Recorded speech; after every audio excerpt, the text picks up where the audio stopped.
ایک نوجوان حضرت داؤد علیہ السلام کی محبت میں تھا کہ ملک الموت نے حضرت داؤد علیہ السلام کو خبر دی کہ یہ شخص 3 روز بعد مر جائے گا، تو اس بات نے حضرت داؤد علیہ السلام کو غمگین کیا۔ پھر داؤد علیہ السلام نے اس شخص کو 3 روز بعد صحیح سلامت پایا، پھر اس کے بعد 1 ماہ تک ٹھیک ٹھاک رہا۔ حضرت داؤد علیہ السلام کو بہت تعجب ہوا۔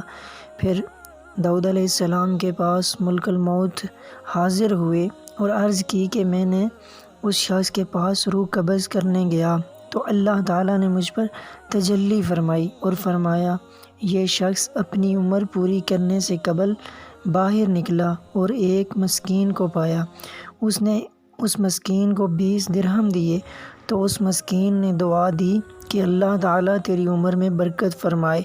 بس اس کی دعا قبول کی گئی اور میں نے اسے ہر درہم کے بدلے 1 سال عطا فرما دیا۔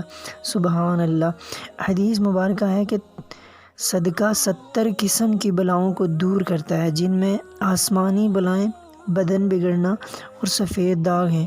بے شک انسان کو اپنی زندگی کا صدقہ دینا چاہیے، کچھ نہ کچھ روز اپنی حیثیت کے مطابق، اپنی استطاعت کے مطابق انسان کو خیرات و صدقات کرنا چاہیے۔